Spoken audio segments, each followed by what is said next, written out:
doing? Howdy, cowboy. How Very you doing, good. cowboy? Good to see you. You've been doing all right. Merry Christmas. Mighty good Merry to see Christmas you, to you. Tyler. Man. Mighty good. Merry Christmas, Tyler. It's so good to see you.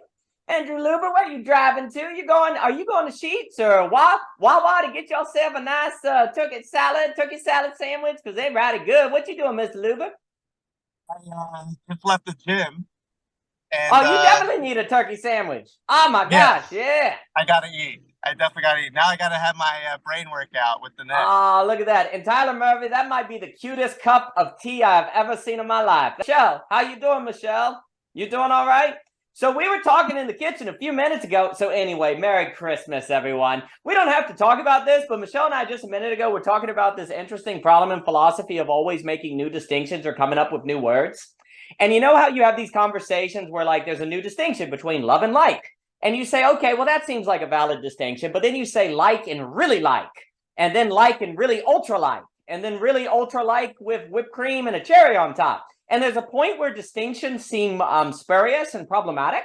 Oh, Michelle has her Christmas Santa thing. Well, I got my December vest or something. So, so there's like infinite distinctions, but there's also the coming up with new terms all the time, like a new word. You know how everyone like has to come up with at least 9 new words in every book. And there's a point where that seems really important. Like literally there are things that don't have words for them, so you need to create it. So the question I've been thinking about that we were talking about in the kitchen as we realize as parents that Christmas is coming and we're supposed to wrap things for our children. And Michelle has been the ultra, we lost Luber. Oh gosh, he left. Oh man. Oh, he probably came into this conversation with a new word he wanted to introduce and a new distinction. And where he's like, oh, fine guys, fine, I gotta go. But I'm very curious, and maybe I'll pass it to Michelle since we were in the kitchen, but anyone can respond to this, about how do you tell when a new word actually needs to be created, when a new distinction actually needs to be made, as opposed to it just being spurious and something that's not actually necessary? Because I find it very interesting. So Michelle, in your Christmas outfit, what do you think about that, huh? Oh, and Samuel Barnes too. Well, hello everybody. Merry Christmas. I think it's an interesting question, and I think there's almost like it seems as though there's a spectrum of where people just don't question what, let's not even make a distinction between love and like. Like there's that side where there's not a whole lot of thought put into that, just simply because we don't question it. We just don't question what we think love is or what we think this means or whatever. And then there's like the polar extreme, or like the other polar end of that, which is like the seemingly excessive distinctions that philosophers make. But I think that why it happens and why it's always necessary is because of like, it makes me think of this book I read called Owning Your Own Shadow by, I think his name is like Robert A. Johnson or something like that, Jungian analysis. Anyways, so there's this idea of like a beam, like you've got a beam, okay? It's one beam, 2 sides at the end. So it always seems like there's these 2 opposites, but really they're connected, right? It's one beam, 2 sides, right? So there's always going to be like, there is a really necessary component to making the distinction, simply because there are 2 sides to that beam, even though it is one thing. It is one, like one life, or one container for all of the things. But I think that, yeah, I do think it's necessary to, I mean, like in terms of like, how do we know? I think it might be the difference between like making distinctions and embracing nuance, and then like, making jargon. But I think even for people who have jargon, or they are kind of insistent about this is kind of their own effort to sort of like make sense of their own philosophy or their own experience, and they might find that that's their language. Like they have to kind of use these other words or this other terminology. Hey, baby.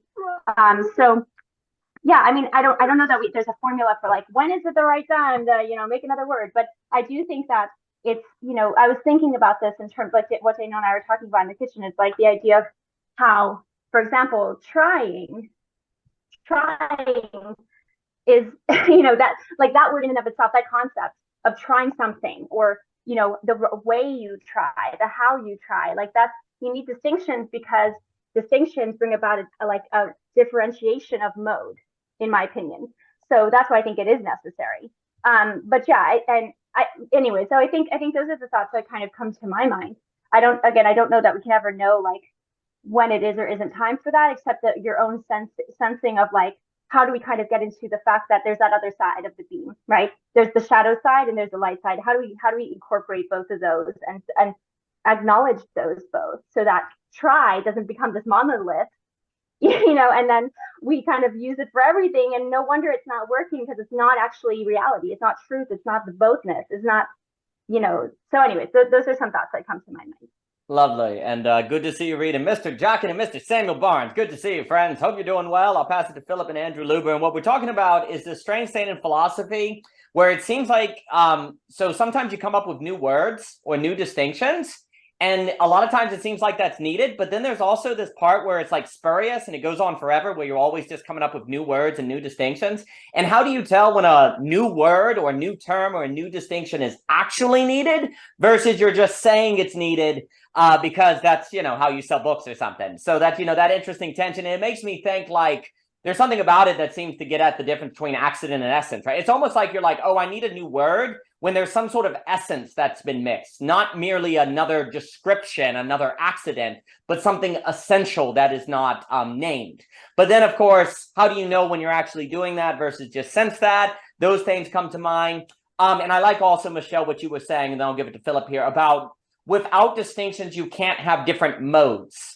Like distinctions give you different modes. And it makes me think of Mr. Jockin's work on beauty. Like if you don't have a meaningful distinction between beauty and pretty, then you can't have different modes by which you're toward reality to open you to different ontologies. And then you would miss out on beauty, the depth of it, and not even know that you missed out on it. So I like the idea of distinctions and modes. But let me give it to Phillip and Mr. Andrew Luber. Phillip, how are you, sir? 10 out of 10. And I like that you brought up Robert Johnson. That was sort of my intro to like Jung and Freud and Lacan and that whole mess. But the thing that comes to mind is some type of contingency with the technology stack. Just the other day, I was thinking like, that might be one of the things that AI isn't able to do. Is a way that a teacher could look at like a student's paper, is see them, kind of using a new word, and be like, okay, ChatGPT didn't do this. I don't know if that's the case. It would also suggest in a way that philosophy is more of an art, in the sense that Shakespeare added a lot to the lexicon, and probably during the time it was annoying to a bunch of people. I would imagine a bunch of people were like, yo, this guy's thinking like keep making up words, what's his deal? But there's also like a thing with like the stickiness of it. So like I kind of like if you're gonna go too far in experimenting, like maybe like a hyper neologism versus like restricting them. But at the same time, I do understand that people are writing to an audience that has a certain lexicon. So it can be very annoying when it's done for just kind of like, I don't know, no good reason, whatever that means. I'm going to define this as a distinxicon, meaning a conversation about distinctions, so that in the future we'll have a term referred to distincticon. So it will be very good. So no, I've just missed the button, but I'll pass it to Mr. Luber. It makes me think, I like this question on can AI come up with distinctions? That's quite interesting. And also this kind of idea that it's almost like you need the experimentation of collective conversation to see which like new distinctions stick.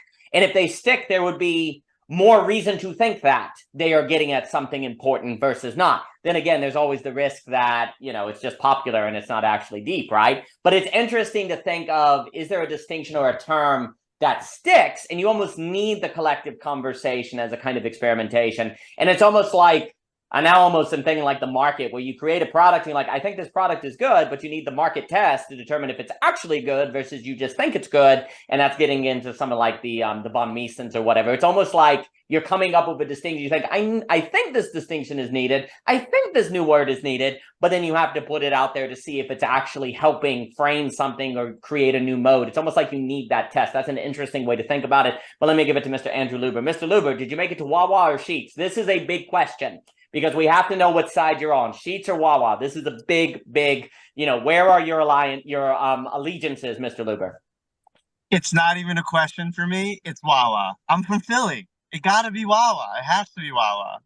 Sheets, that's like middle of nowhere, Pennsylvania. Come on now. Like, I just, to address what we're talking about, I also have a question, just because I have a friend in mind that I just want to ask real quick. Slight tangent. If everyone will have their own thought on it, but in terms of addressing the lack, real quick, what book for someone that's like very smart, open-minded, down to be challenged, would you guys recommend for somebody in terms of like mental health, addressing the lack, that kind of stuff? So think about that. I'll table that. I just want to throw that out there before I forget. But yeah, I mean, as somebody that I love Heidegger, I think Heidegger makes you want to come up with your own terms, because you realize, like when you read Being in Time, like everyone's Dasein is their own. Like I have my own orientation, and therefore my, access to being in the world is, in a certain sense unique to me. And it makes you want to have your own encyclopedia, if you will, of your orientation. I think like that's a natural urge from reading Being in Time a little bit. And I think you and Michelle kind of already touched on the answer, but just to give it for me to give it a stab, I think when you are interested and passionate in a topic that doesn't seem philosophical, and you apply philosophical principles to that concept or topic that doesn't really seem to have that much philosophy present, I think there's a tendency to then come up with terms that capture the philosophical presence of that concept that isn't necessarily screaming philosophy. So like for me, it's story. I made up my own terms kind of because there were certain things I thought that were missing in the essence of story. And really what that was is just missing the philosophical implications, if you will, of story, and understanding how philosophy and story relate made me think of different terms to point out different aspects of story. So I think that is, for me, how I rationalize when you can make up a new term, when you're just, translating different domains. I think that's a good spot. Also, I think when, like, I really like what you said. I heard it so long ago, but it's like, it's not what you heard. It's not what's been said. It's what's been heard. And I think depending on your audience and depending on what's been heard within that audience, there might be something lacking that needs to be pointed out. And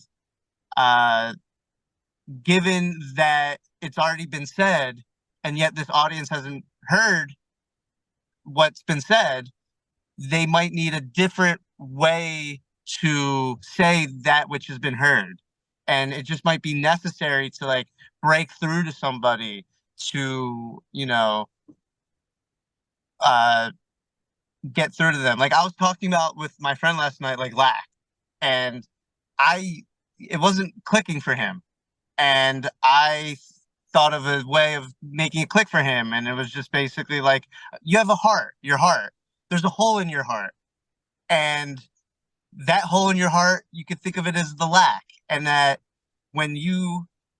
it's like when you feel that you're lacking something, there's just one access point of you pressing that hole.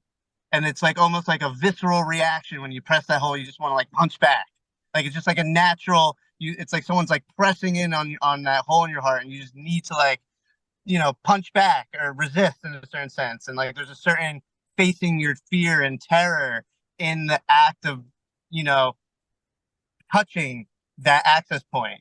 And that when you really understand the lack, the goal is to not just have one access point of touching, but to have all these different access points, like almost an infinite amount of touching the hole in your heart. That way you don't feel the touching at all. Like if someone's just touching you once, you'll feel it. But if I have a million fingers touching every part of your body, you're not going to feel the pressing.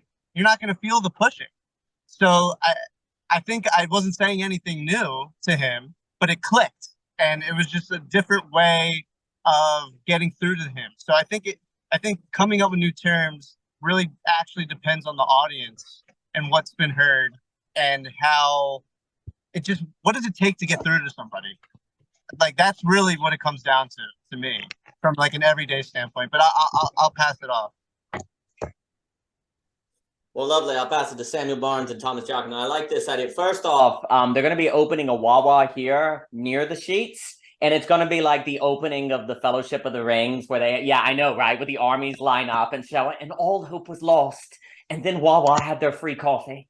And then, and then they'll defeat Sauron or something like that. And so Wawa is a gas station because you see the finest food in America. You may not know this. The finest food in America, especially in the South, is found in gas stations. We don't believe in restaurants. We believe in gas stations with screens where you touch buttons and you get everything you ever wanted in life. So Wawa is a gas station, Sheetz is a gas station, so on and so forth. I like this point as well on the idea that you tend to come up with language. Well, it almost is a question as well of what do you decide to write on versus not, right? Like when you're like, oh, I really feel like more writing needs to be done on the concept of demand in economics or the concept of beauty. It's almost like you find yourself looking for terms or distinctions to bring out what is missing, and you're turning to those resources to articulate this. Because, you've gone through all of history where people have talked about, I'll just use what I've been doing a lot on, demand in economics. We've talked about demand all the time. What do you mean? Well, it's been said, but it hasn't been heard. And the distinctions are needed. The new concepts, the new philosophy is needed to help the thing be heard. And I like that notion. And I like also this interesting idea of trying to find a different way to say things so that it will click. And then to answer your question, I'm wondering if the never-ending story German fantasy novel could help kids understand lack or people get lack, because I read that thing like 5 times when I was a kid. And there was something about the protagonist. Ultimately, like it's got all sorts of twists. Great novel. Way better than the movies. I'll give it to Mr. Samuel Barnes and Thomas Jockin. And it makes me think of the distinctions like between the iconoclast and the dogmatist, and how once you make those distinctions, you're able to understand an entire philosophical argument a lot better, and it clicks, and then you also remember it better. So, Mr. Samuel Barnes, how you doing today, sir? Hello, chaps. You have to forgive me if I sound a bit groggy. It's 5 a.m. here, but I'm ready to think. So you are the man. He is up at 5 a.m. You rock. This talking about creation of terms, I do think that that's a necessary thing for a thinker to do, to create your own linguistic pointers that point to certain things. And kind of what it brought to my mind is the fact that, the creation of terms and using them is a creative process. And I think, like all creative processes, it would likely follow the Pareto distribution. And what I mean by this is that terms like Heidegger's Dasein or maybe Nietzsche's Ressentiment, which are used in lots of different spheres and known by lots of different thinkers, basically, probably like they speak to a more general human thing. And then phrases that are used by either an individual or a smaller group of people are going to be more particular to that group, I suspect. And yeah, basically, when it comes back to the Pareto distribution, the more general terms are going to be in the very slim minority, and the majority of creative output is going to be, used by a small amount of people and in an exponential fashion. That is a very nice application, Mr. Barnes. And I'm also and first off, to be up at 5 a.m. and to be here means the world. God bless you, Samuel Barnes. And it's good to hear your beautiful voice. I'll pass it to Thomas Jockin. And I think there is, but it is interesting also to examine what is the creative process that makes a person create a term like term X versus term Y. Like, what is the thought process behind it? And I like the application of the distribution there. And now I'm also thinking about when do you decide to create because you mentioned Nietzsche, and he does so many like parables and images. When do you decide to create a new parable or a new image? Or why do you think that this philosophical idea needs a story or a parable or an image versus not? So maybe there's something there as well to think. Like, when do we decide that an image is needed or a representation or kind of, you know, something like that? So that's curious as well. But let me give it to Mr. Thomas Jockin and Phillip. Mr. Thomas Jockin, I hope you're feeling better. I know you had that terrible cough. Yeah, bronchitis is gone. Oh, good. Yes, I won that battle. Thanks for the note. Appreciate it. It's good to see everybody. You know, I mean, it's funny, the timing is outstanding because I was rereading Aristotle's Rhetoric in particular. So the question of the nature of words and how they operate. Two notes on this. One is, what was it? A lower right hand. Okay, sorry, I got a weird prompt from Zoom. That was weird. Anyways, one is that Aristotle's answer, like Plato, basically, I talk about this in the course I'm going to be giving in Cratylus about the nature of words, right, and names, how they operate. There's a mystery about how they operate. Plato doesn't give an answer. Aristotle's answer later on in his text, he says it's the commonality of a thing to its name is its common affection on the soul. And I think that's important because that note before I saw about don't ask what's been said, ask what's been heard. It's basically another mode of describing that. It does not matter the object itself. In fact, the name could be completely different languages. It really doesn't matter. What actually matters is the affection it does onto the soul of the subject, that is the audience or the subject. You can go even further with that with basically arguments of basically syllogisms. Syllogisms are very bizarre if you really think about it. I wrote a note on Twitter a couple weeks ago about it, just meditating on that point. You know, syllogisms are really a bizarre thing if you think about it, that by just some arrangement of a bunch of subjects and predicates, you can come up with guaranteed valid inferences. Now, they're not sound because it has to be connected to reality. However, you still can get valid inferences from just an arrangement.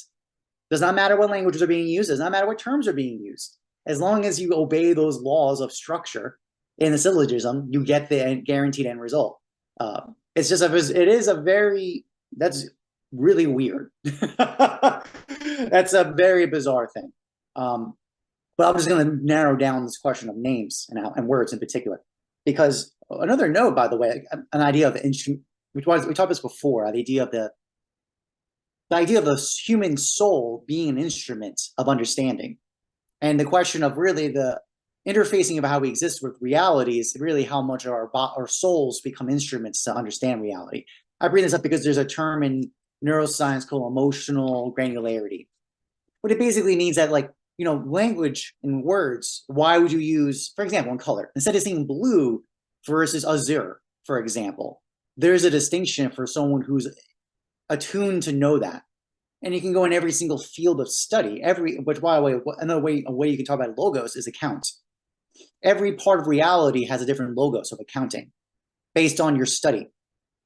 And each one of those have specific names that demark. There's a traditional mode of dialectic logos. Is distinctions or separations of an account based on a pragma, a subject of concern. So obviously, as your subject of concern changes, your terms are going to change. So thus, that's one way to think about it. But I think another one, I think actually just as important, and I talk about this in my course, is the analogos, analogy. It's surprisingly ambiguous, actually, in Plato especially. But it's pushed. What that means, if you just attack the Greek on that, it means a kind of upper, higher gathering. That's what it means. So instead of the mode of separation division, which is the traditional idea of distinction, right, is that we're dividing things into species, and we're going to keep breaking down into basically the primary species. That's fundamental. That cannot be broken down any further. There's the other direction too, which is what beauty is supposed to point to. It's the gathering of things. For example, if you're a carpenter, your understanding of a circle is relevant to being a carpenter. You don't really care about its reality as a mathematical object. But if we are studying mathematics and we understand that the distribution of a circle, or the sine wave, for example, and the cosine that come from that derivatively, or basically everywhere, when I say this analogos gathering, this is what I mean by that. That by understanding cosine and sine as the derivative of a circle, you understand things like Gaussian distributions, wave functions in terms of generation of waves in water.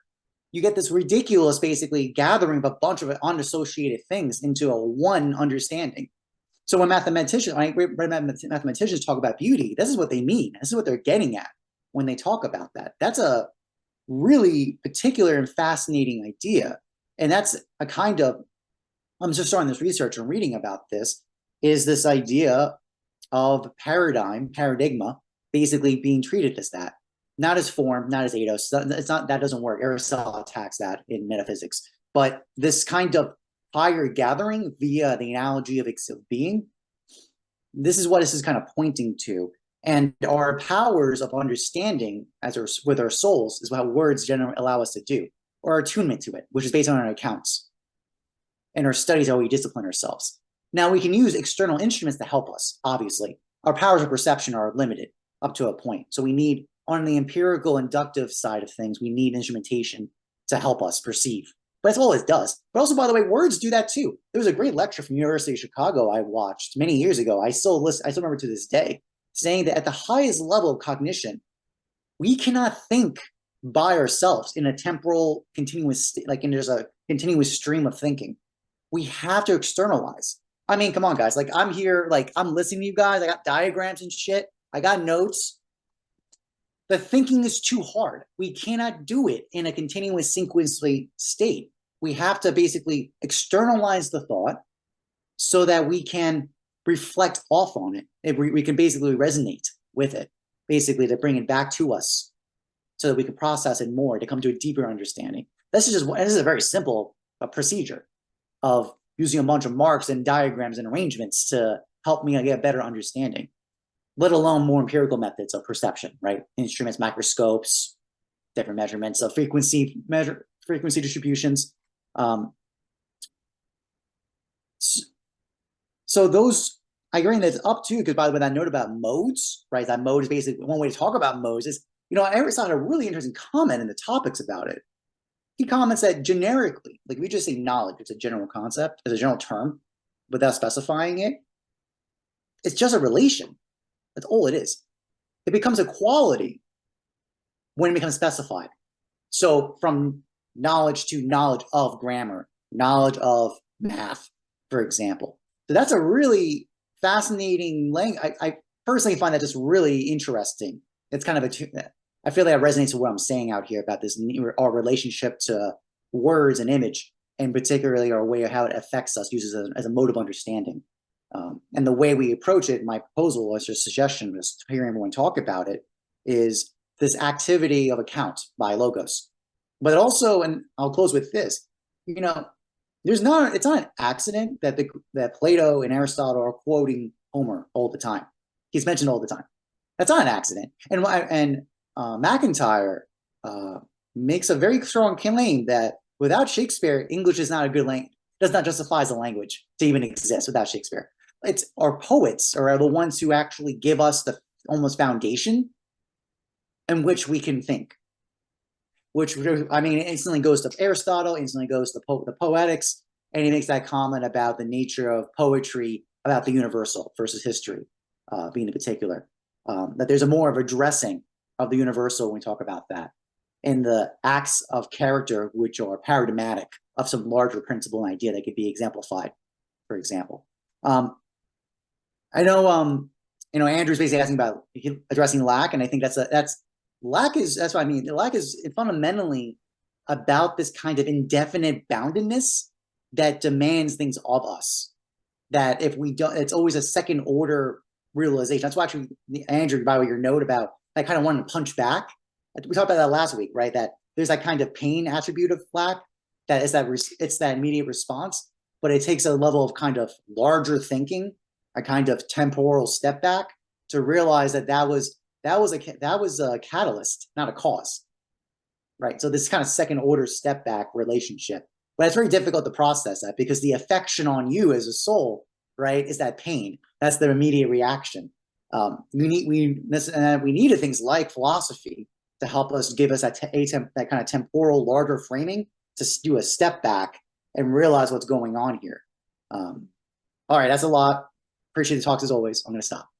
That was outstanding. I'll pass it to Philip, Tyler Murphy, and Michelle. And everyone should know that Thomas Jockin has been working and getting ready for his class for a year. I remember him being in this house working on the book. So it's going to be like the greatest class ever. Everyone should take it. Looking forward to it very much.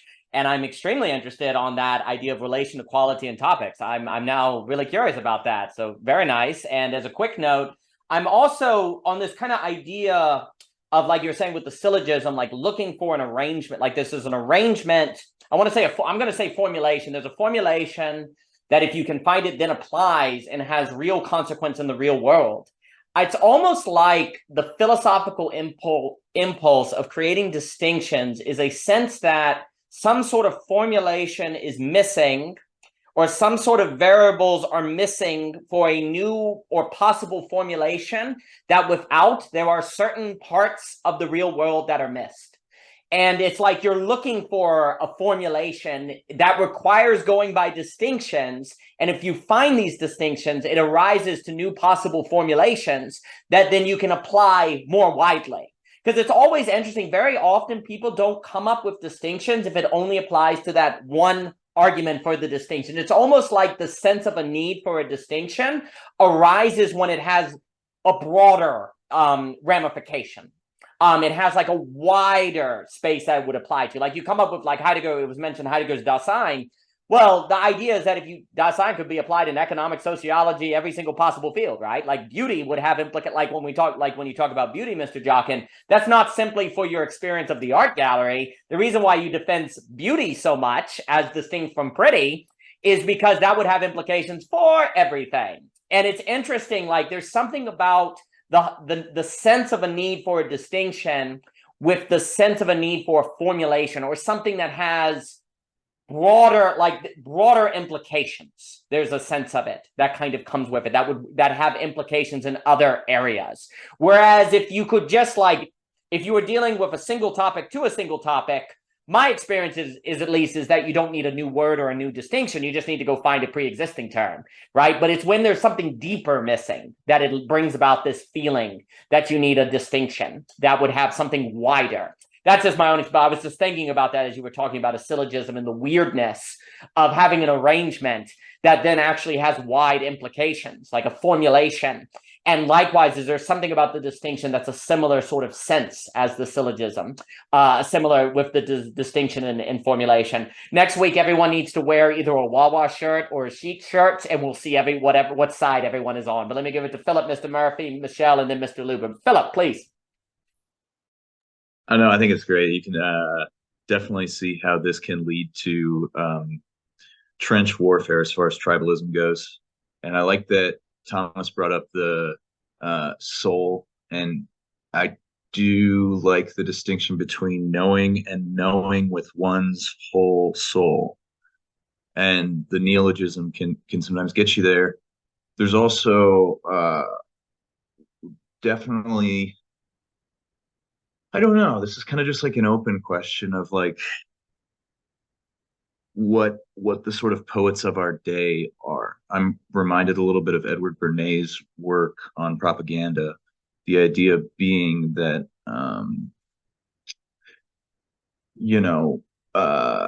it's almost like I'm trying to think of the football player. His name's Travis Kelce, and he's dating Taylor Swift. And like I'm in Kansas City, and there's a lot of people talking about I can't remember if it's like whatever. They came up with a name. That's the two of them.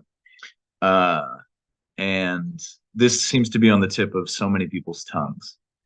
And for Cadell's course on science of logic, kind of riffing off what you were talking about us becoming increasingly an auto-cannibalistic species, I took Cain and Abel to make Cain ableism, the idea being a Hegelian look of how identity is the identity of identity and difference. So we're both Cain, we're both Abel. There's different questions of measurements. So sometimes I wonder, as far as the like new word arms race goes, in relation to kind of more universalist, pluralist versus kind of a strengthening of tribal lines, and how both can be well and good and fun. You need to know the password to be a part of a group. But also just like, it's tough for me to see like moral values coming into this, where you start talking about higher and lower. A lot of that to me just seems so dependent upon taste. And yeah, that's all I got. Oh no, I want to first off, Cain ableism is lovely. I really like that, and I love the phrase new words arms race. That's hilarious. I'm gonna pass it to Tyler, Michelle, and Mr. Luber. What I'm thinking about is, I think you're correct there. So it's interesting because based on what Mr. Jockin was saying, there seems to be creating new distinctions in order to find what the soul needs to be attuned. And then there's perhaps making new distinctions so that you can sound fancy, or maybe there's a kind of, it seems like there's a difference between going, no, a term is really needed here so that the soul is attuned, versus I'm just going to come up with a word because I don't want to like go through the dictionary to find it pre-existent, like a laziness. But then like there's a lazy form of creating new terms, but then there's also a genuine necessary creating of new terms, right? Likewise, there's lazy art, and there's like real storytelling or real art, right? So there's something here where there isn't a moral hierarchy, but then there is, there kind of can be moral implications of, if people are making crappy art, that makes the implication that this is the only kind of art and the souls then get attuned in problematic ways. So there's a way where if distinctions do not contribute to the proper attunement of the soul, this might be problematic. But it's interesting because, Chetan, good to see you, my friend. But there's also a kind of idea of, there is value in saying, hey, they know the lingo. Like I could just say, like working at the wholesale with flowers, the lingo was 200 names of flowers. You weren't trying to be a prick knowing the names of flowers or calling that a carnation. I remember one time at a wedding, because I work at a venue now, like naming, I said, oh, that's an O'Hara rose. And they were like, you show off. And I'm like, oh, I'm sorry. No, it's an O'Hara rose. I just worked at a wholesale and we recognized it. I'm sorry. I started naming. I was like, oh, that's status. They're like, it's the purple flower. Okay. Like, so there's it's experienced as arrogance, but really that's the name of it, right? You didn't mean it that. It's like, oh, that's beautiful status. I should have said that's beautiful purple flower. I didn't think about that. So there's an interesting idea where it seems to be a difference between the true need to make a distinction for the proper attunement of the soul, and then making a new term just because it's easier, or just kind of the easy way of writing a story that you see some people doing versus kind of the deep, hard story writing. But let me give it to Tyler Murphy, Michelle, Mr. Luber, and then Mr. Jockin. Tyler Murphy, good to see you, sir. Good to see you guys. Yeah, so I was just thinking about the, first of all, God, yeah, whatever Wawa and Sheets are, that I'm jealous of that living out here in Montana. That's why probably we drink a lot out here. We don't have things like Wawa and Sheets. But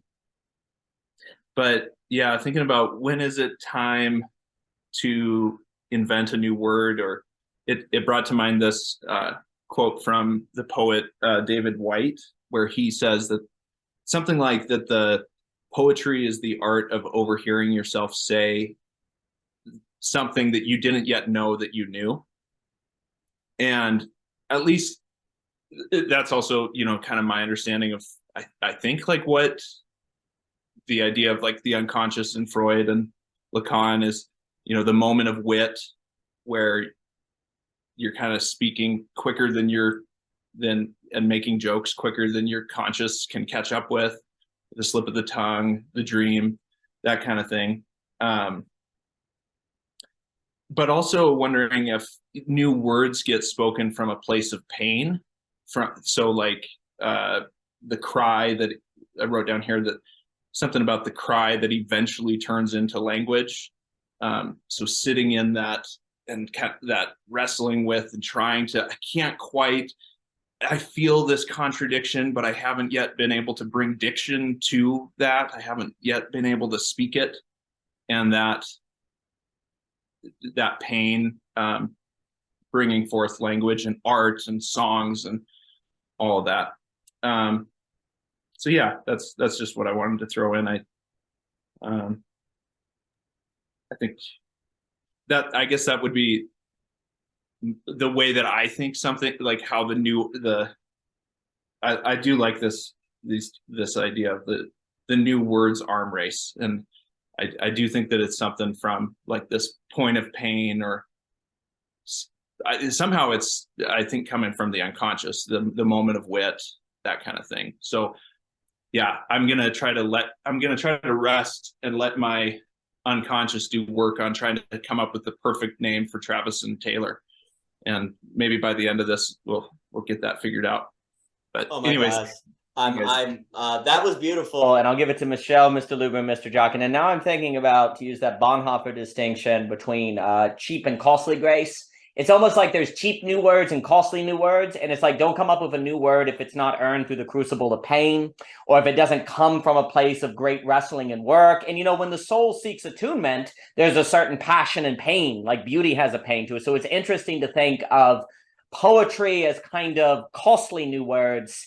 And now I'm kind of wondering if part of the issue is that can happen in philosophy, is that philosophy can come up with new words, new categories, new distinctions sometimes without going through the pain of the poet.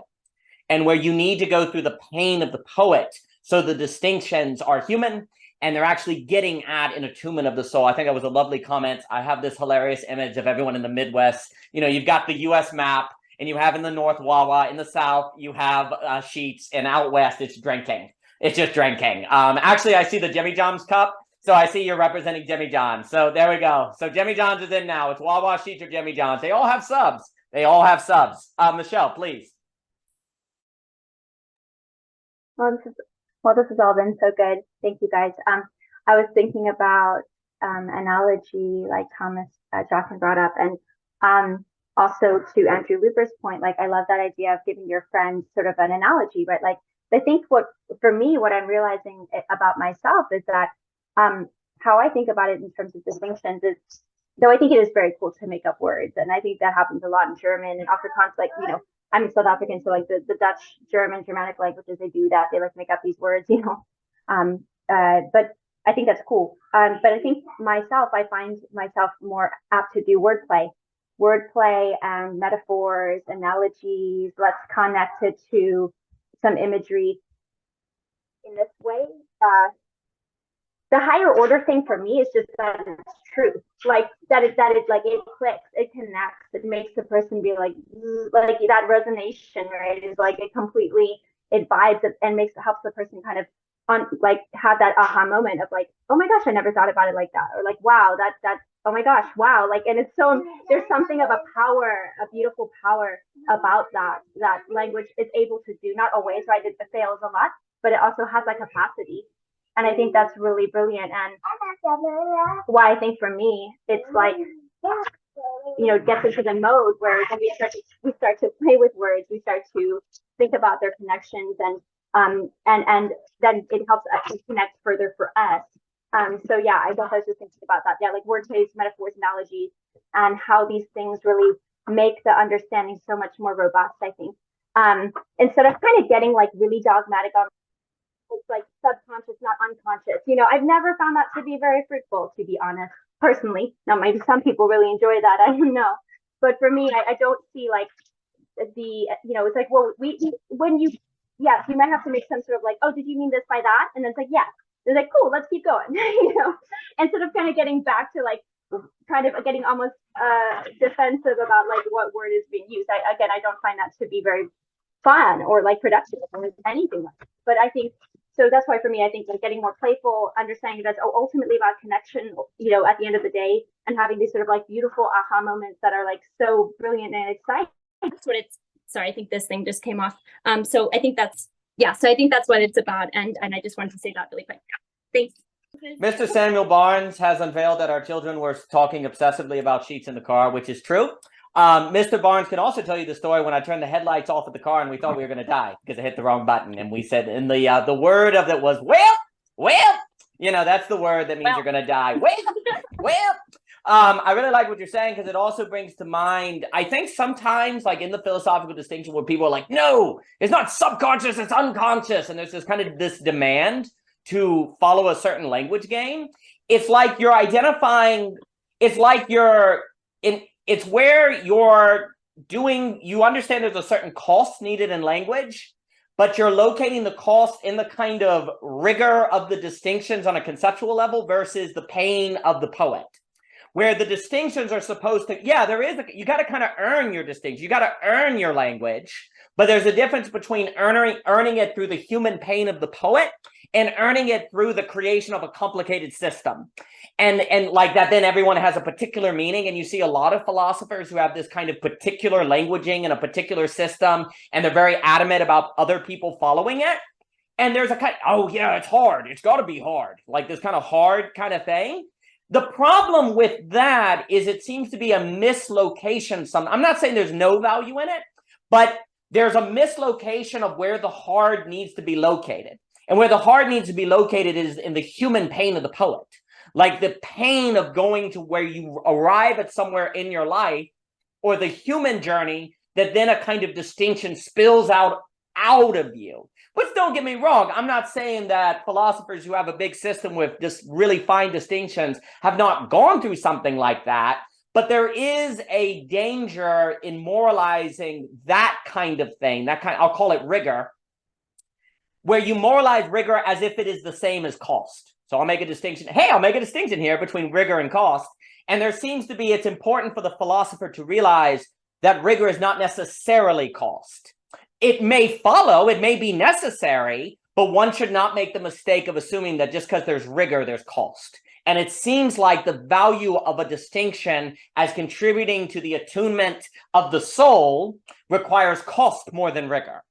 Again, there's going to be some rigor, there's rigor in Hegel, right? But ultimately, there has to be cost, it seems, for the human element. But let me pass it. So now we have Jay. So next week, you can wear Jimmy John's, Wawa, or Sheetz. And as bonus, you can wear a name tag that's either IHOP or Waffle House. Choose well. Mr. Luber, Mr. Jockin. Mr. Luber, please. First I want to say, I think like when you come up with distinctions, Daniel, I don't even think you can help it. Like, I think it's like you're so deep within the thinking and in the conversation that you see the play on word, you see the play on words. Like this is a good example of how people say, like, oh, if you're going to read Heidegger, if you're going to read these great German thinkers, you need to understand the German, otherwise you're going to not really understand it. Like, English doesn't have the type of wordplay, it has the nuances that like German does. And it's like a perfect example of how that's just not true in my mind. That was just like a quick thought. But yeah, I mean, a lot of things were said. So to follow a certain language game, when I come to the net, I try to unplug the language game that I'm operating under. Like, I'm actively writing a book, and I'm definitely heavily influenced with that language game. And I'm trying to not think about that and apply that per se to what I'm hearing. And it's hard, and it's like a challenge. And I think in doing so, the fruitful aspect of doing that is that when you return to the language game that you're playing in, you can actually play harder. You can actually participate harder, and that could mean a lot of different things. Next, I just wanted to say the pain in new language. I think that's so true. I forget what article I read where it was like the first words that man was not words at all. It was a cry. It was a cry out to the universe. And like, I mean, for me, like, when I thought of new terms and I'm like thinking, oh, is this arbitrary bullshit, or is this something real? Part of what made it real was that I thought of these new terms because there's sorrow and pain in the entertainment industry for me. There was something missing that wasn't lighting me up when I'm watching things. And it's like, am I just getting older? Is this just what happens when you get older? And it's like, no, because there's older movies that light me up, so to speak. And that just doesn't make sense. So I think when you realize that you're saying something different and that difference is out of something that's a pain, but it's a particular pain, not like a pain of jealousy or a pain of wanting to just be great or be different. It's a pain of you're missing something. It's like literally it's you're missing something that's resonating with you. So it's like something that isn't making sense internally to you. Like I think you said it really well, Tyler. It's an internal like coordination mishap, and it causes frustration. And through that frustration, I agree, that's when language kind of that different language emerges. Also with that, like new formulations and new variables need to happen because like and I think this is for me very heavily influenced by Heidegger. Like being in the world is constantly changing. Like it is necessarily the case that you need to come up with new terms, new variables, because new terms, new variables, new formulations will emerge from the constant flux. Like we are not living in a world of constant gibberish. Like we have when you're in a world and it just doesn't make any sense and it's gibberish, then the established formulations, variables are static. It's just there. It's just not moving. It's like you can't escape these formulations and these variables. But when you see and you feel that you're in a world of flux, new formulations and new variables will emerge daily, hopefully. Or maybe daily might be extreme, but the sentiment, like you have to be able to tell your story differently to yourself. Like, otherwise, you'll never be able to respond to your traumas well. You'll never be able to respond to the changing flux. And that is the attunement of the soul. It's always a becoming. The attunement of the soul is recognizing the flux, recognizing how you are in a state of becoming, that your being is a becoming insofar as you're trying to be good. Like your conception of goodness ought to be different as your life changes. Like it's that simple. Like I mean, I can't relate, but I can imagine. It's like I'm not a father, and then I'm a father. My conception of goodness has to be different. It just literally has to be different. Like it can't be the same. Odds are, if they're the same, I'm a really shitty father. I'm gonna be terrible. And then just with the one more thing, just with the whole notion of why X instead of Y, real art versus empty art, if you will. I definitely think a lot about that, and I think ultimately why X instead of Y for the individual is contingent on the unfolding of the individual in terms of like it's an unfolding insofar as they are aware of the flux. Like to just talk about what I was saying earlier, like if you are aware of the flux, then you see your unfolding in a way that's a possibility. Like to kind of bring it back to Heidegger a little bit, that your thrownness into the world is a pure possibility in the sense that when you choose X instead of Y, it allows you to continue to be a possibility in the world. It doesn't make you static, just a actuality that is immovable. So the X needs to be X insofar as it allows you to change X. Like it can't just be an X that's permanent. And that's very hard. And that's why I think free will it's tricky. Like the choice is very tricky because it's hard to discern how to choose an X that won't just trap you in that X. And that's really what real art does. Real art allows there to reveal an X while concealing future possible X's.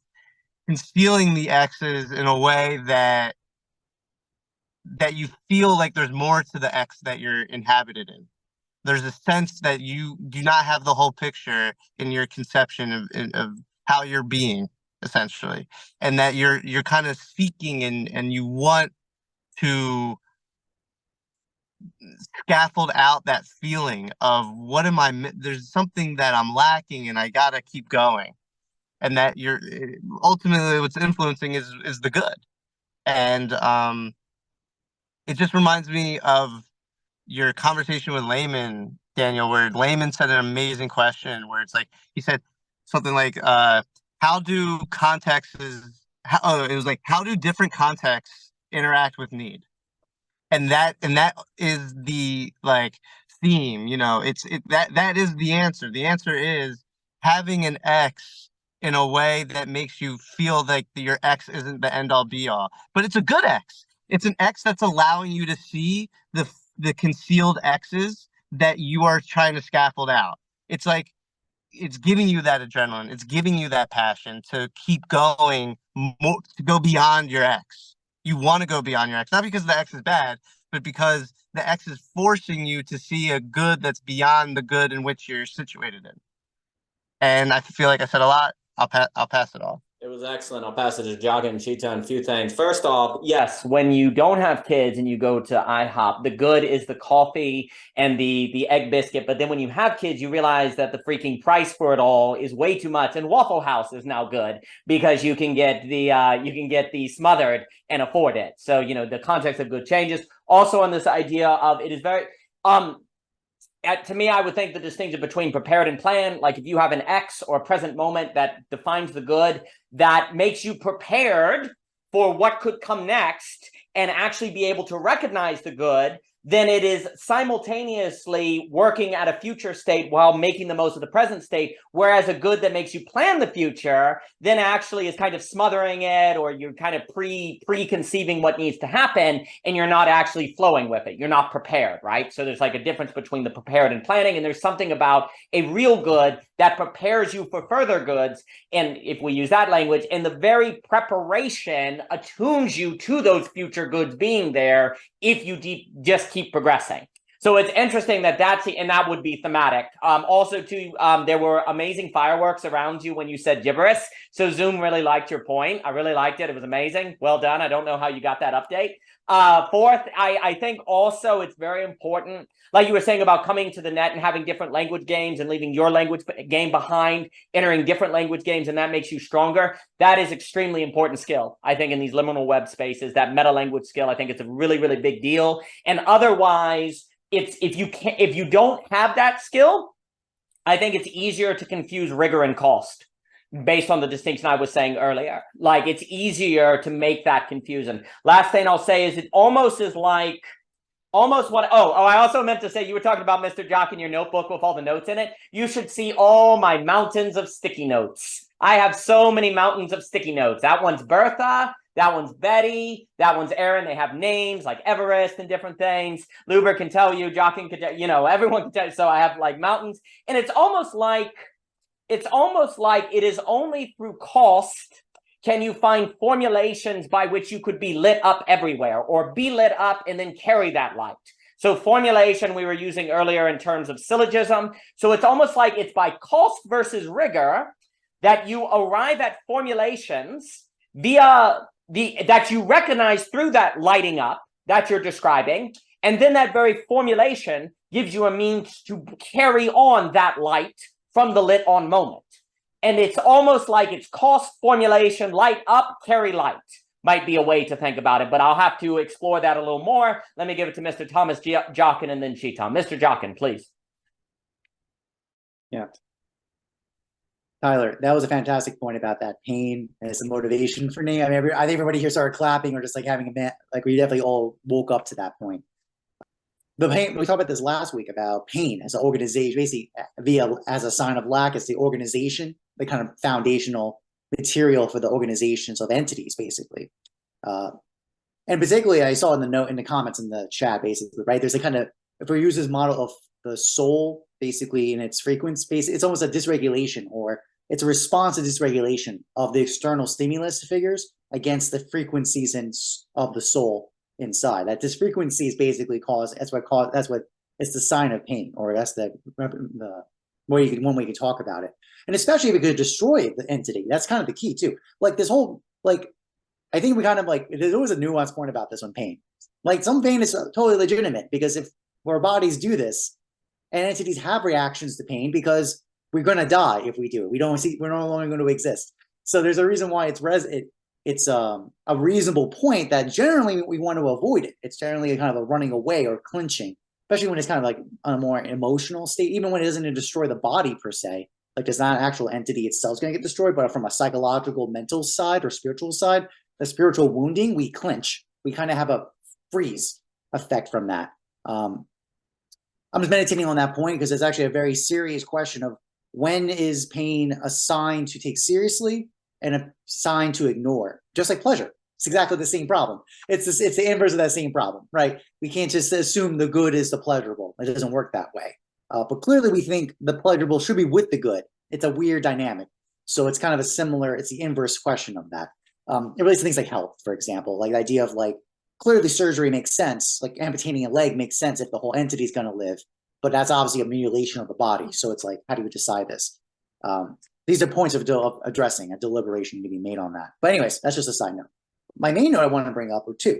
One is, I forgot to bring this up last time, and is that I want to be I think it's very important to point out that a lot of times names, and the Taylor Swift point draws this out, names have more going on than just denoting something in reality in and of itself. It's definitely more than that going on. I say because it's cultural information. There is information being communicated by the words we choose to use that signify probably cultural temporal information. That's obviously by what language we choose to use, but even within a language, for example, I'm trying to think, like basically use a term that's like, I'm trying to think of an example, not in my head. I can't even think of why. I hate that. I put myself on the spot. I can't think of anything. But the point is, like, there's a slang terms, like certain terms that, especially, and isn't interesting. A lot of slang terms are usually emotive states, emoting communicative language. So, for example, like, I'm trying to think of a fucking term. Oh, like a physical attractiveness, like being snatched, for example. There we go. That's a Zoomer fucking term now. Right? Versus hot. Hot was the term of a certain generational period. Snatch is now the contemporary one, right? Of a certain it marks you. When you use these words, you're signifying certain marks. So it's actually, just like we said, there's like the intellectual side of the logos being an accounting being demonstrated by what terms you use. For example, chemistry, if you use certain chemistry terms, you're signifying you're that. You use certain philosophical terms, you're signifying you're Aristotelian, for example, versus Hegelian, for example. This goes down in that base level of cultural information. We do all the time. Even our cadence of voices, like there's a whole study of field where basically different indications of your voice indicate where are you born, what was your social economic status, all this just from how you speak, your cadence of voice, let alone even the words being said. So there's like so many stacking of information or names and words convey that has so much more going on. It signifies a lot more, if you're gonna make the argument denoting, it's denoting a lot about you as a speaker than anything a lot more in a lot of ways than what's actually the object you're referencing with your name. I just want to bring up that note. I think that's actually really powerful and important, is that we just treat these names as abstract entities of knowledge. It's a very reductionist model of understanding what's going on when we use images, because names are images, as I argued in previous on the nets. The last one was I've been rereading 7 Habits of Highly Effective People. I swear, every time I go back to that text with more philosophical training, I'm like, that book is fantastic. It has such depth to it. I bring it up because, it's funny, because we're talking about this idea of word games and trying to break from word games so that we can see that we can work together, because you see locked up in basically ideology, which is that's what that problem is. The problem with the distinction here going on, by the way, in the background is that when we get trapped in word games, we hold models of thought and we stamp that onto reality and refuse to be receptive to basically different information. That's an ideology. Because like you're basically refusing to go outside that bound. And then more importantly, anything beyond that bound is a danger of that entity being destroyed. So thus kind of tie that original point about pain and responsiveness, disfluency. 7 Habits has that last chapter. It's actually the most, I will admit, the most oblique from his writing. No one ever talks about it. Everyone goes to like, first things first, things like that. They talk about like habit 3 is the one that everyone runs to, is like the thing we talk about. It's very convenient for a capitalist society to kind of angle towards that, being productivity basically. But I think his chapter on synergy is probably one of the most mysterious of all his writings, because he makes a comment, and it's totally true, because I think anyone here could agree with this point. It's funny. When you're in synchronicity with others, with high trust, full of virtue, achieving a project that has ambiguous, basically has an indefinite state of lack, that has that kind of state of possibility, that it could be something way more than just a kind of explicit preset known effect, so that kind of prepared versus, like Daniel, your point before, you said before, I prepared in the other term. That's synergy. And synergy, actually, when this happens, your need of using language and words drops. You don't need it. It's actually it's one of his points he's making, is that it becomes, by building these networks, high networks of trust, you actually don't require the artifice of language, of names, to synchronize with each other. You actually, it's fascinating. He doesn't go into any systematic discussion about it. He can't, to be honest, nor can I, quite frankly. But I want to point out that that's an interesting counterpoint of what we're saying here, is that in our attempts to try to connect with each other with these images, we're actually, it's ironic because a lot of times it's actually blocking us. And the sign of when we actually achieve a true synergy, to achieve some kind of greater good, that beautiful, that's actually a surprise, that's something that's not pre-planned, it requires the abandonment of the images. It's fascinating. It requires a sign of like basically this like rapid acceleration of trust, of a kind of belongingness together, that's unspoken givens that you can rely on in faith with each other. And then it causes this chain reaction of basically spiral growth or generation, basically. It's his most mysterious and most oblique. He doesn't go much about it, and no one ever talks about it, but I thought about us talking about this discussion of language in particular. And one last note on this, I keep using this language of frequency and resonance. You know, I'm thinking about this idea in music, right? That notes basically in the octave are the same note, right? An A note is an A note, but at a different octave. So it's both the same and different at the same time. So this kind of idea of returning back on itself, but at a higher level. I think Philip made a comment about this idea of where does hierarchy come from that's not arbitrary. That might be a way to talk about that, or to kind of make some understanding about that. It's that it's in these moments where you're the same, but there's a higher addendum. There's something more happening, and kind of a redowning of more, overflow, for example, things like that. I say that because, for example, when things are pre-planned, it's prefixed. You're not going much farther. Generally, when in like business negotiations, for example, the one I could probably give you the clearest concrete example with 7 Habits. If you go into negotiation with a preset script of what you're going to say, with your anticipations of what the other counterparty is going to say, because you're in a low trust environment and you cannot trust each other, so you have to follow a script preset, you're going to get the outcome that's preset. It's a Nash equilibrium, basically, some variation of that, more or less, right? Versus if you're actually into that state of synergy of a high trust environment, you got to use basically the 7. You have to have a soul of virtue who seeks to understand, then be understood, who seeks out basically a non-conditioned kind of win-win dynamic, in the sense of, we don't need this. We're not by force of necessity, I need this to move forward. It's by a kind of free choice that we can basically give a space to allow what's going to happen to occur. And that's where something could happen that's surprising, a black swan event. I'm switching to another negotiation text to talk about that, where there's some kind of surprise that occurs in the exchange that was not preset, was not pre-known, and that completely transforms the entire discussion. And in those kind of conflicts or tensions, something generated new can happen. This is me kind of painting through these points. But notice that that's both either with language to kind of do a revealing like that, or in its highest level, when you're extremely high trust and givens. I've seen this because I've had like really strong partnerships, like collaboration, where they were recorded, and I listened to the recording. It doesn't make any sense. We're not speaking in full sentences. We are not speaking any grammatical logic in any way. We're literally saying like 3 words, and there's no way anyone on the outside would understand this to have any coherence. But yeah, we did perfectly. We were like, of course, don't, because we were so in sync, basically in resonance. Anyway, so those are my points of the bill. That's all I got. That was excellent. And my children are indeed at the point where Reed can just grunt and Grace will get the candy off the fridge. Doesn't need to say, get the candy, hear the grunt, go and get it. The other thing is, as soon as if you hear people talking about what gas station you're going to get food from, they say, oh, you must be a Garner. So it definitely specifies more than just designation. And the moment you say Jimmy John's, I know you live in the Midwest. If you say Sheets, you're in the South. And if you say Wawa, it's in the North. It's like every Tolkien character says, I am son of Gangor from the land of blah, blah, blah. Just using certain terms has that kind of designation. Before I'll get past it to Chetan here, the other thing I was thinking is there's something about like that flow state that you're describing, the synchronicity, the kind of flow state. It's interesting because it's like, you need the rigor. We made this distinction. Oh, and Mr. Luba was saying, I make this. Ever since as a kid, I learned there was a distinction between creamy and chunky peanut butter. I've always made a point to make distinctions because I was missing out on the wonders of chunky peanut butter for so many years because I lacked that distinction. So ever forth.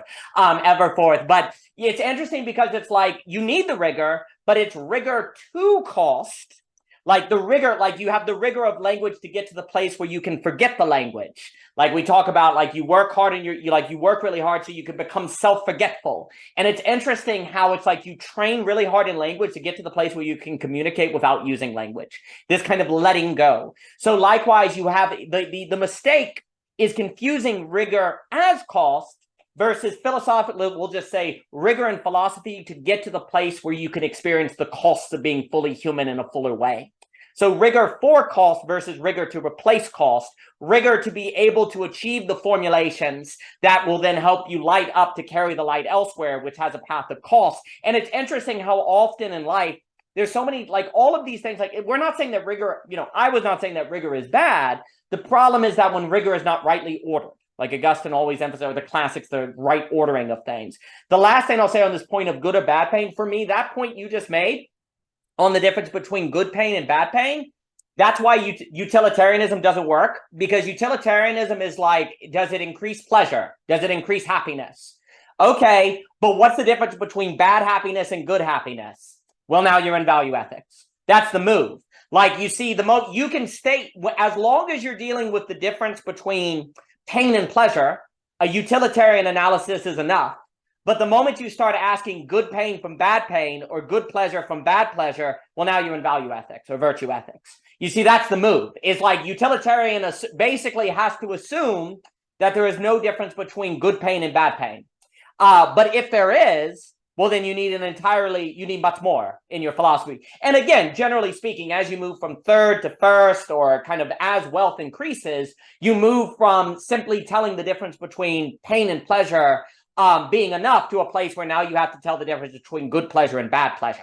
And that tends to be a higher level of abstraction. Again, you're not leaving utilitarianism behind, but you realize that utilitarianism will not be enough to help you analyze the difference between good pain and bad pain. Now, the utilitarian may sweep up and say, well, if it's good pain, then it's not really pain, then it's actually happiness. Yeah, but the problem is at the time, you can do that retrospectively, utilitarianist, but at the time, the utilitarian analysis won't help you with the present experience because you presently experience it as pain. Retrospectively, you could see that it was good pain. Therefore, it seems like utilitarianism would have been enough, but it would not have been enough in the active experience of the choice at that moment when you're experiencing it as pain, and therefore you don't want to do it.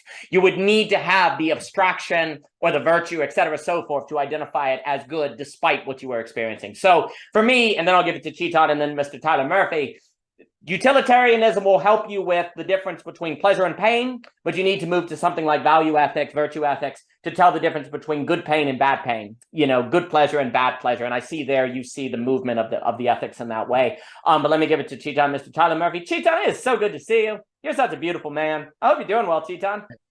I'm doing not tired, but well, yeah. Hi. The Tyler's and Jockin's points were really interesting in that sense. And this started, I think I was working side by side, and that's what I'll join in, and I thought I'll speak. That's how you move. I think one of the things about poetry, and it's linked to pain, is that if you think about it, pain essentially destroys language. If you ever undergo torture, you can be reduced to shrieks and cries, isn't it? You may not have language in extreme pain. Yet at certain point, pain can give rise to new language also. Rumi has this very beautiful line, pain is where the light enters. How do we think through that transition in that sense, where at one end pain can destroy language, and on the other side pain can in sense gives you new anchoring for language to emerge. I think that's the first maybe framing to what question that Jockin was trying to ask us in that sense, good pain and bad pain in that manner. I think other thing about poetry in that sense necessarily, and we can know this question of pain through this question of ego also, that unless ego can only sort of alter itself through certain mechanisms of pain. If ego sort of confines itself to only pleasure, you can get trapped into your own ego matrix in that sense. Pain becomes a necessary point to finding some outside relationship to the ego in that sense. The other, I think, question about poetry is extremely interesting in this regard, because poetry actually is a form of language or an extension of language that I think can consecutively function on the outside rather than on the inside. What do I mean by that? I mean this, that when language always presupposes certain rules, certain syntax, and when you use language, you also undermine those rules, right? And what happens with poetry is that poetry consequently forms itself on the side of the other side of the rules itself, in that sense. Which is why poetry can completely undermine all the rules of language. And that undermining of rules of language is necessary for any language to find a relationship to the outside, the other, in that sense. Isn't it? So the more rules gets undermined, the more outside can enter in. And Wittgenstein has this very famous, very beautiful lines. There is no outside that you cannot breathe. And poetry is that breath in that sense, And I'm not talking about poetry only as poems, writing poem in that sense. Poetry as, thinking about it. I think Terry Eagleton had a very famous quote, and I read this book long time back in my very early bachelor days, where he said that in poem, poetry is sort of where the author decides a line ends. It's not a word processor that is deciding it, or it's not some printer that is deciding it, or a book that it's the author that will decide where the line ends. And that movement, that opening allows something of the outside to, in that sense, assimilate, So poetry is that extension, that expanse of language which you can experience once you and if you think about this little more, maybe the last points I'll make and I'll stop there. But if you think about this little more, as far as rules are a dominant ways through which language functions, as in when we get closer to rules, that is what I think Jockin was also trying to frame it in that sense, the more the subject gets reduced to the object, more objectification you find, the more you move in that sense away from this rigidity and fixity of rules, the more subject can breathe, the more resistance to objectification emerges, that I will not be reduced to an object in some senses. And that space for the subject to breathe emerges from this distancing that comes with poetry, and something we may need to think about. I'm not sure how to, Yeah, thanks. That was a stunning comment, and I really like this idea of poetry as kind of language's other. Like the other of language is found in poetry, and it's what occurs on the other side of the limit where a different kind of breathing is possible. That's quite stunning. And I have one bottle, Mr. Jockin, from a gas station that's this big. Then I have another that's this big. And then I have way too many cups of coffee to answer your question. And I'm also struck, I'll pass it to Tyler. So gas stations are the place to be in the South. We know they're very reliable. And I'm taken also by this idea of language because, Tyler had that wonderful reference, and I'll give it to Mr. Murphy and Phillip on with Freud, the familiar, I can't even say the word, the familiarity, you can correct me. What's so interesting is that word is a misspelling. And so it's breaking a rule, and yet I instantly encounter it and know what it's getting at. And it's not, and it's very concrete. That's what's weird. It breaks a rule, but it's concrete. It's possible to break a rule and be concrete. And that is where poetry kind of operates. Like poetry is not random. It's breaking a rule in a concrete way. And that's where this weird, dare I say, subject-object divide kind of breaks down, because the subject is there to see the misspelling as a concrete meaning that's then in the object that is binding the subject by it being that object and not something else, and yet that object is operating concretely outside a rule. And that moment of apprehension that the human is capable of concretely operating outside of a rule, suggests something I think is the space that perhaps is glimpsed in cost, is glimpsed in beauty, is glimpsed in the sort of work of pain where you're able to glimpse these sort of moments where there's something concrete that's beyond the rule. That seems to be the poetic moment. And it hurts if there's a pain in it. And I meant to also comment, Mr. Jockin, I love the point on like ideology and language. I think that's extremely true that you were saying how they go together. In the poetry, there's a glimpsing of the possibility of concreteness outside of ideology per se. Because you see, oh, if we associate rule with ideology, kind of a hard territory, it's like, well, yeah, I can't go outside of my rules because nothing will make sense. The poetry is the revelation that it's possible to have intelligibility beyond rules. And that changes the entire horizon of what's possible in reality. And then cost becomes the process by which the human subject gets better at living something that's concrete, that is not capturable entirely by rules, which is scary. But that scariness is precisely the cost that makes possible the finding of formulations by which we might light up, to use Mr. Luber's language, and then carry that light with us forward until the world changes and we need to do it again. Because as Luber says, the world will change. You'll have kids and find out that although you loved IHOP, now you need to go to Waffle House because smothered all the way is what the children like. And you have to carry that light into Waffle House and find a new formulation of which you fully enjoyed the smothered all the way. And never let them know you ever been to IHOP because it'll gut you. So it's very interesting to think that in that language, in that word, in the poetry, the possibility of concreteness out beyond rules is unveiled.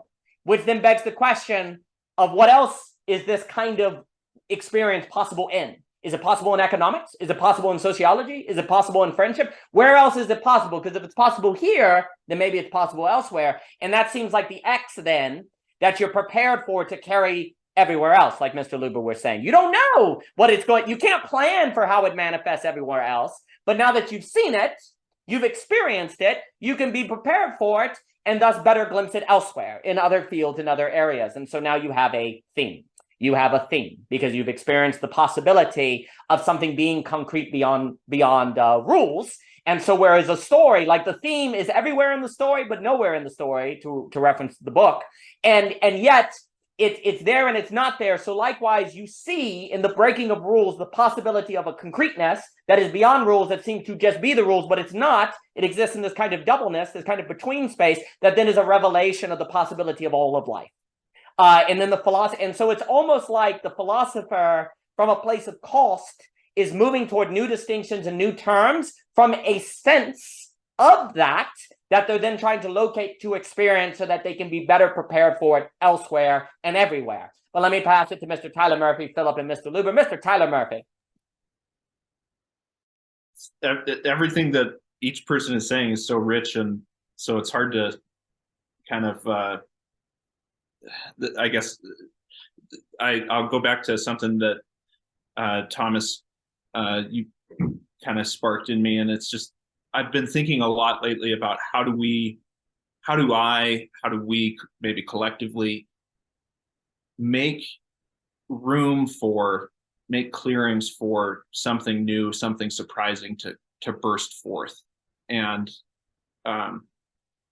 like I just went through, I guess I've just been thinking about this because I did 30 paintings in 30 days, and every day I would come in, I would need like an hour or two of just lying around in my studio here and maybe doom scrolling on Instagram or something. And a lot of the times I did not know what painting I was going to end up creating that day.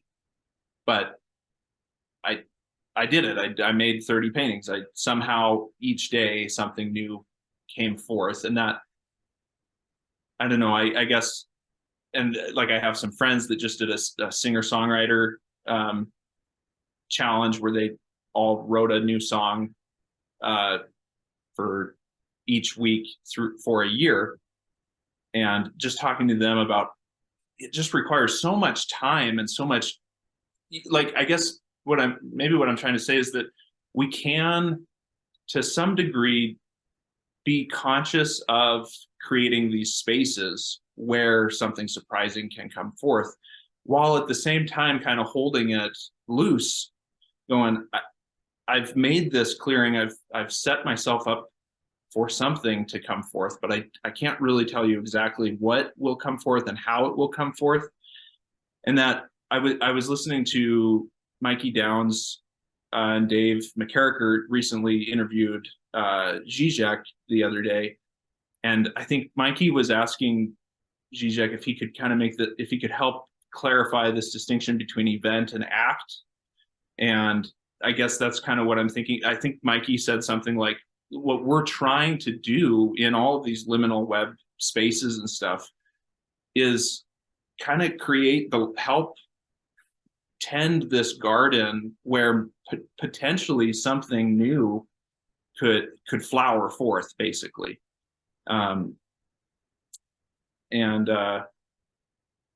Yeah, I think that's maybe the other thing that, from what Chetan was saying, pain is where, I think he said, where light enters. I don't know.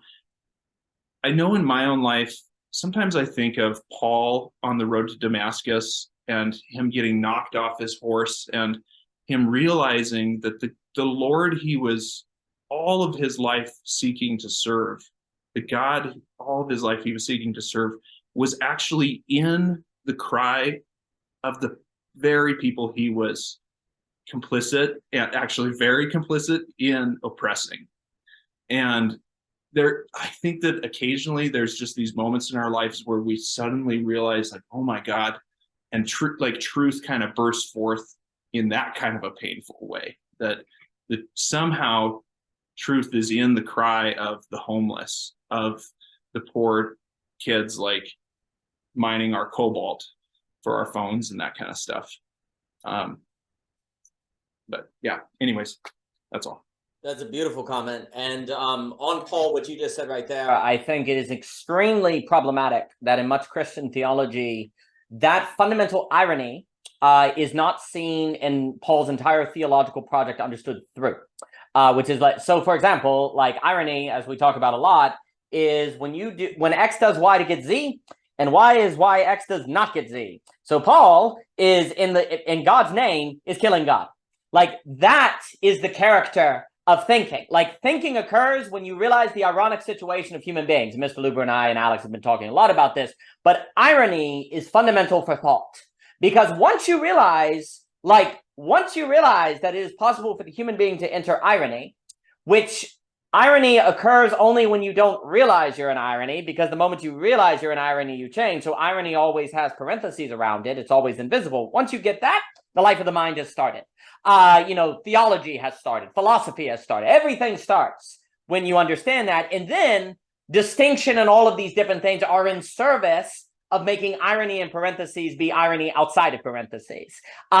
Beauty, like the effort of the artist to create beauty, ironically, can become the very effort that keeps us from beauty in some services of art. The very effort to create stories can be what confuses us from what story is. The very effort of being loving can be the very thing that people experience as pain. Once you get that, you suddenly realize utilitarianism isn't going to cut it. You're going to need virtue ethics and values, and you're going to have to be very discerning about a situation of which, if you are in, you will not know you're in. That's terrifying, but that very terror is the cost necessary for the finding of formulations that lead to lighting up, and therefore the finding of a light that then you can carry forth. So as I talk all the time about, I think Paul is particularly misunderstood, or everyone thinks their guy's misunderstood. I'm not trying to say that, but I think the entire theological project of Paul is misunderstood. I would treat it as a third testament, basically. I will pass it to Philip and then Mr. Luber. I will have to go in about 15 or so minutes. This has been delightful. The last thing I was going to say on Chetan's point, the poet, is we did a paper on typography where we're talking about, like with Derrida, and Mr. Jockin, we did in the philosophy of glimpses, is that in Derrida, the idea that metaphysics is over because the signifier of cat can never cross the gap to the signified of cat, right? And so metaphysics can never cross that divide. There's an infinite deferral, therefore metaphysics is over. Well, actually, I think you need to locate metaphysics in the weird moment when you have the word cat misspelled as TAC. I rearrange the letters and suddenly it's cat and you apprehend it. The moment of apprehension is the location of where metaphysics need to be, in the same way that you apprehend that the poem as concrete beyond rules. That mysterious moment of apprehension, which we can tie to beauty, as Mr. Jockin will talk about, is ground zero of philosophical thinking and metaphysical thinking, as opposed to crossing a gap. Derrida is very useful in helping us realize we can't cross that gap. The issue is that apprehension, that immediate apprehension. But let me give it to Philip, Mr. Luber, and then Chetan. Philip, please. Yeah, I like all this stuff with light. Heidegger uses Lichtung, which is actually closer to meaning like lighting than it is clearing. But he'll also play with words like Geworfenheit, which kind of sounds like Würfel in German. It means a dice roll. To kind of, I think, like spurn more and more creativity, to kind of like go in that direction where you're saying like, okay, I can obviously write like THRONE-ness, and people are like, how's that different from THROW-ness? And you're talking about just like playing with these sounds in a way to hopefully become more like a true, good, beautiful Plato than rather like a state philosopher. Someone who's seeking to continue the sort of industrialized obfuscation of class antagonisms, which is a fine project, I guess, if that's what helps your food and housing habit. But like the whole idea about relating to pain, I'm kind of reminded of Levinas when he talks about facing. And he really influenced Byung-Chul Han.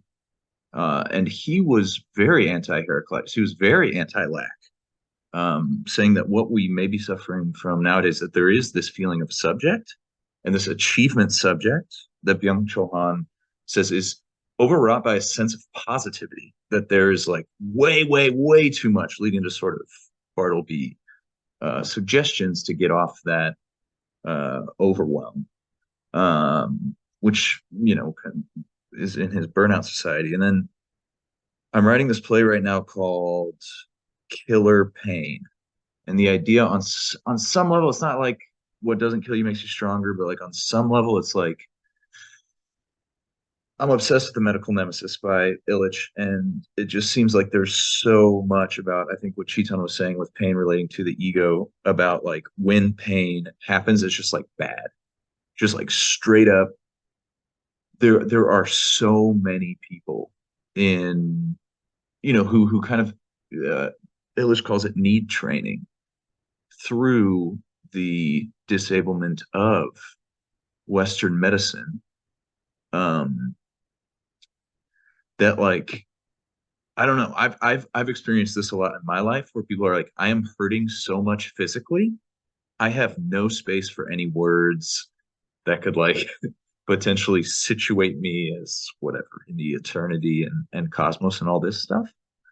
And I wonder sometimes if that is a cure that's worse than the disease. Yeah, Ivan Illich's kind of awesome. So I really love that book as well. So I'll pass it to Mr. Luber and Chetan. I'm quite. I think for me, we're kind of trapped between the worst of both worlds. When you're talking the Burnout Society, it's like the self-improvement, like endless productivity kind of world, and then kind of the hopeless nihilism world. And there's no middle. There's no like, we make a distinction between lack and nothing, like Mr. Jockin and Javier, and the lack is not nothing. And lack being this kind of opening. You could say an apophatic opening, or lack, you have this kind of lack, because if lack is essential to the human being, the fact that you feel lack would not mean there's something fundamentally wrong with you. There's just a question of the right attunements. So we're basically kind of trapped between the worst of both worlds. Either this kind of endless positivity, you can be anything you want, you can always be more productive, which then ironically, like Illich warned about, and I would love for Mr. Han to have, maybe engage with Illich, and maybe he has, I'm not sure, where Illich is like, the system makes you responsible for everything, so that then you're ultimately disabled by this feeling of I could be everything. So if I'm not everything, I'm responsible for it, so I'm a failure.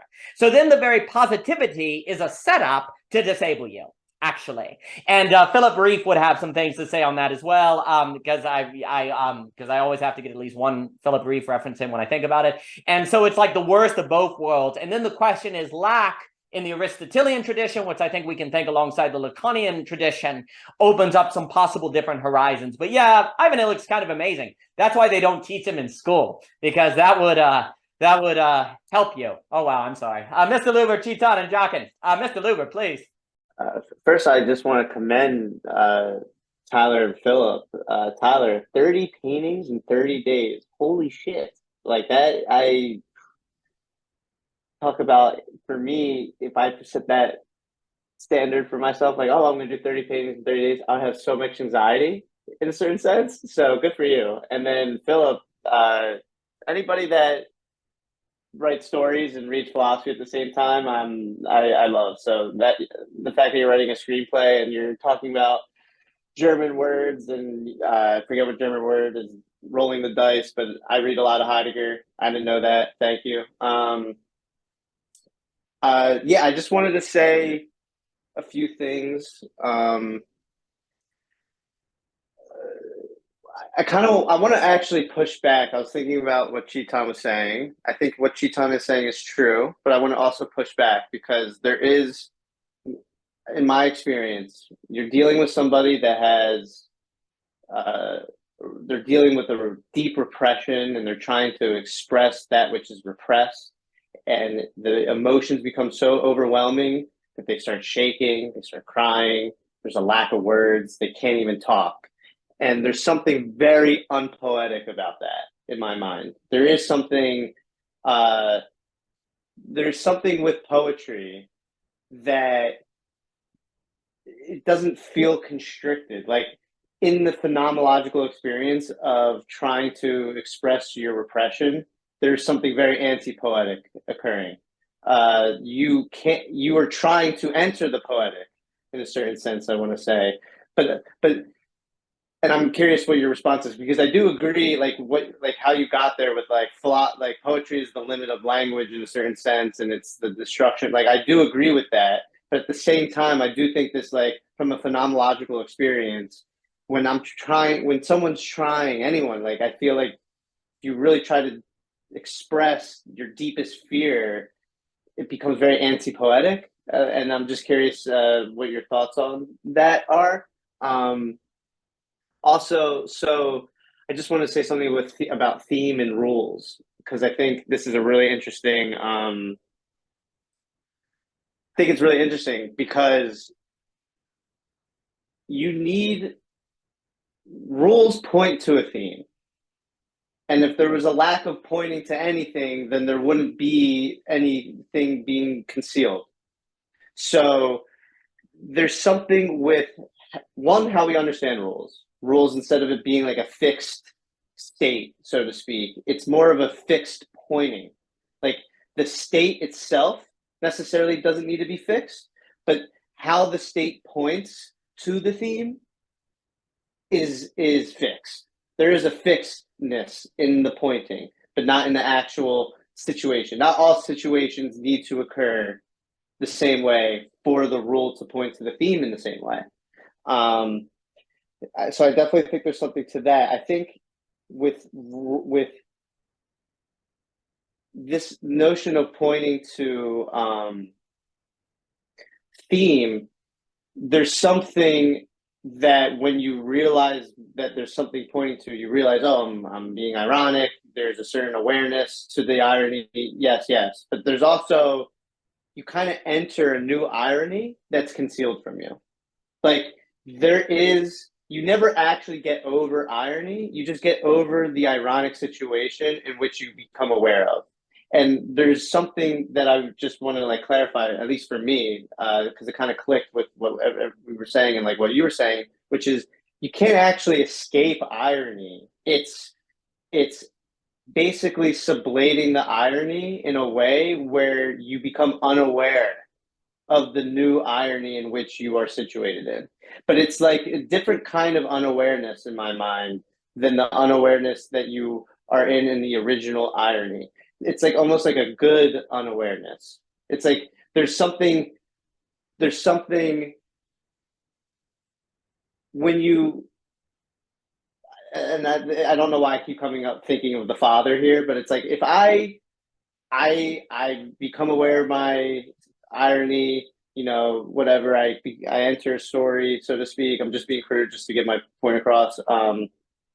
But in that story, like becoming a father, I would imagine that there's still an uncovering.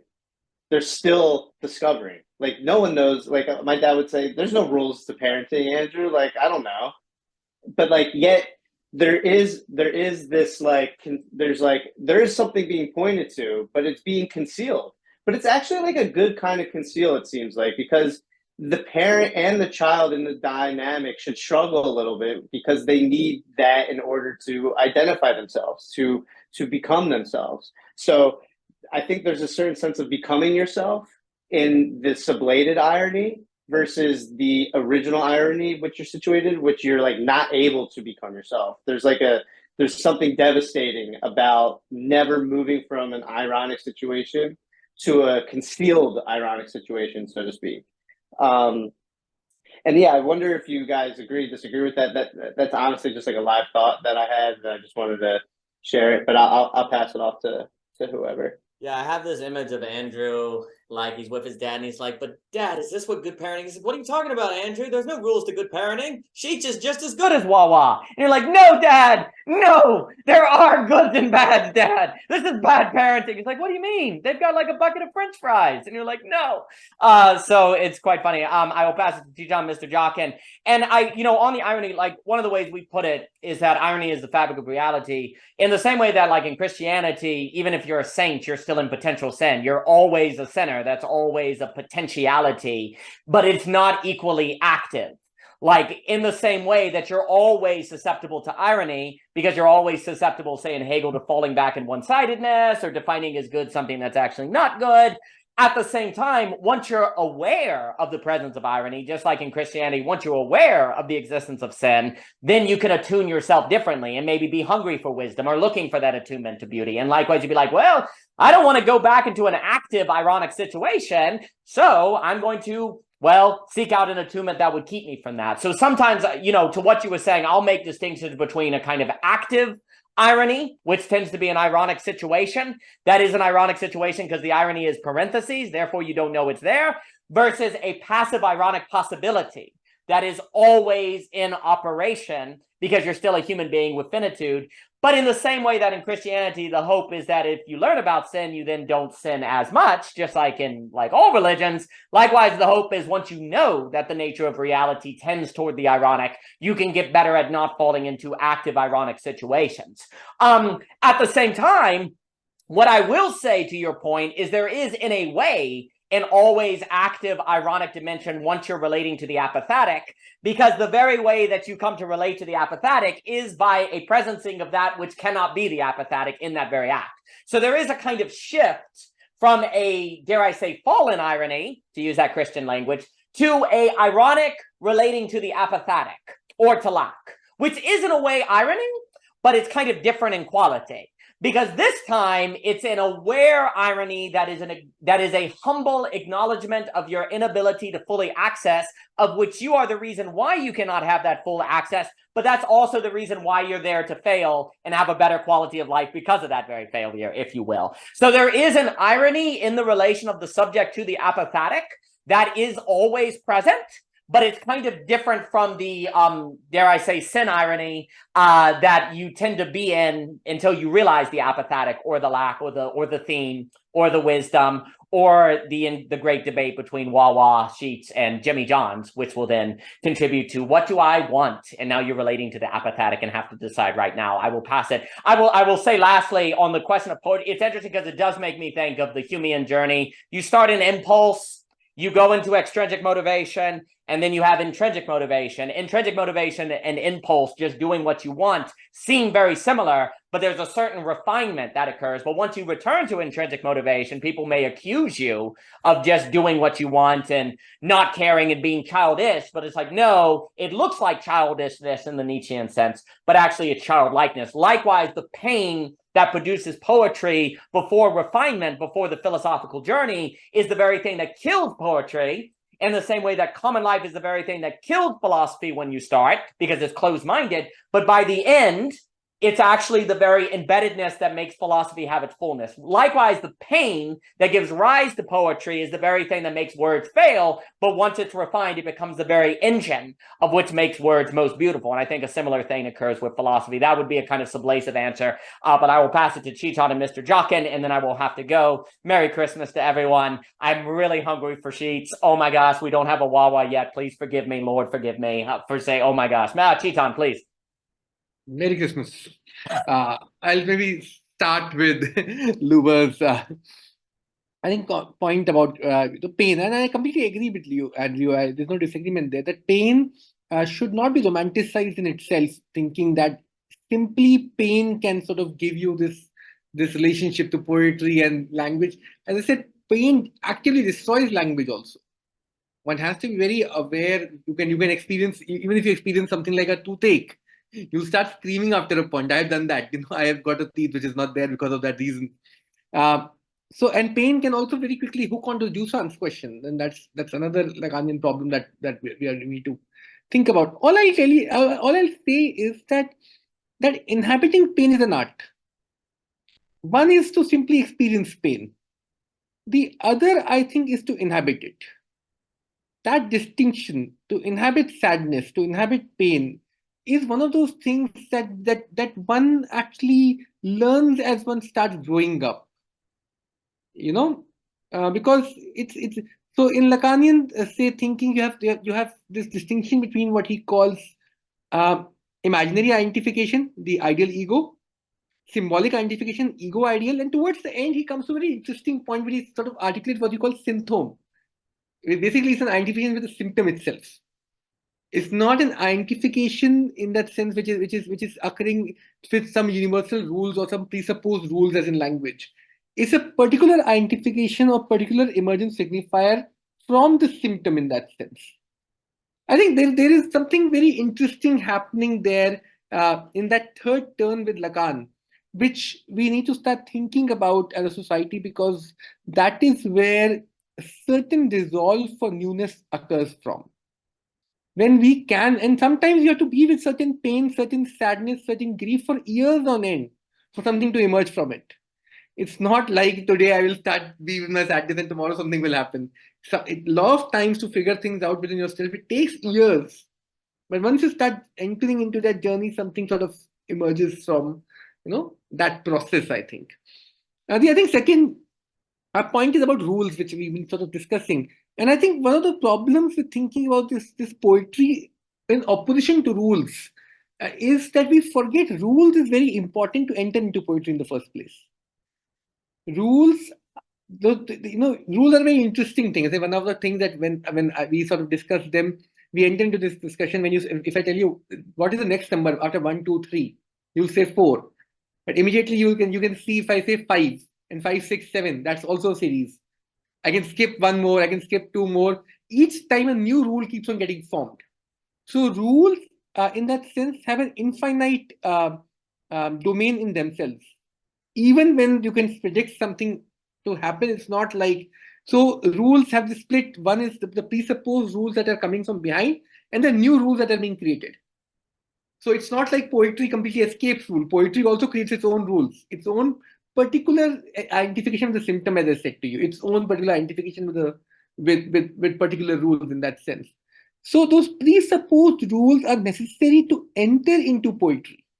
And all rules allow for their own undermining for the uses of language. So in that sense, all language to some degree has poetic element attached to it. The more stricter you become to follow the rules, the more distant you become from poetry, of course. And the more you're ready to use the rules to break them to bring something new into this, the more closer you become to the poetic. But in that way, rules are not opposed to poetry. Rules themselves can create the conditions to enter into what we may call the poetic realm. And that's an important thing to think about, that how do we engage with these presupposed rules, this background which is necessary, which will always be there. Hegel sort of got it right when Hegel thought of this problem as, these background rules are always important for you to enter into language, meaning, and so on and so forth. But yet those background rules always get undermined once you enter into something like a poetic realm in that sense. And then the last question about irony and subject, I think when one of the beautiful things somebody said was that as far as subject is a split subject, it's also an ironical subject. You can't, because irony exists at the point of the split in that sense. Subject, as far as not a positive content-based thing, as it's the gap, it's the crack itself. Then you have to sort of embrace irony as the conditions for the subject to emerge in that sense. And that is what we are doing with rules also. Rules always split from within themselves. They crack from within themselves. So subject to emerge, something like a subject to sort of find its bearing. Yeah. This is a stunning comment. I'll give it to Mr. Jockin, and it makes me think like you need rules to have it. To have this moment where a rule is broken and you glimpse something intelligible that then the rules race in. Like we emphasize glimpses, and it's like you glimpse when you see this word that's misspelled or you hear a change in the series. You go 1, 2, 3, 5. Like there was a break, but then it rushes in to find the new rule. And that glimpsing of the thing that is possible to glimpse because there are rules that can be kind of broken, that is then taught in rules, that moment of capturing the thing into rules that is now intelligible according to rules, but there was a moment. Whereas outside of rules, that's the kind of moment of the real content of philosophy and art and humanness in that moment. But you have to have the rules, to have the break in the rules that is a glimpse of something outside of the rules, that then the rules create intelligence, that then form around. And I think that's a stunning formulation. I think that's very well put. And I love what you said on pain. And it makes me think of dwelling in Illic, where we don't know how to dwell anymore. Philip will say in Medical Nemesis, like dwelling requires this kind of, we don't know how to dwell. And I think you, by talking about this idea of inhabiting pain is stunning. And the last thing I'll say before giving it to Mr. Jockin, if we have a utilitarian ethic, though, that says pain is bad, pleasure is good, then our very ethical system would always move us away from the places where dwelling is possible. And that would mean we are always moved away from the places where a certain emergence of a quality of life is possible, according to what you said, Chetan. So that's like if indeed there are certain qualities or certain things that can only emerge from inhabiting pain, then we need an ethical system that would not have us always rationally conclude we should move out of the pain, or reductions of pain is good, because then dwelling is moralized against. And that would be ironic, because that very dwelling would be the condition of what is needed for the human being. But let me pass it on to Mr. Jockin, and then alas, I will have to go. Yeah. I mean, Chetan, you saw me going crazy in the chat and just like with the emojis flying everywhere when you said that. By the way, with Tyler's comment too, like as someone trained in the arts, yes, the entire discipline of the arts is to cultivate a container to hold at least sorrow, if not hope, quite frankly. I think that's perfectly stated. I think that's outstandingly stated. I wrote a note reminding me of the war of art. Because remember, boredom is a kind of pain too, by the way. So like the expressions of the pain can be wildly varied and amazing in their indefiniteness, and their variation. But so like Tyler's point of committing that kind of, it's almost like Tyler, your story where you said that is like the ethos of the artist of I'm making a commitment, and no matter what, I'm coming and I'm doing this, and I'm not pre-attached to the outcome. I'm committed to this container over this time period. That's what I'm doing. And I'm going to suffer when whatever's going to happen at that point. I think there's something very, very powerful what's being said there.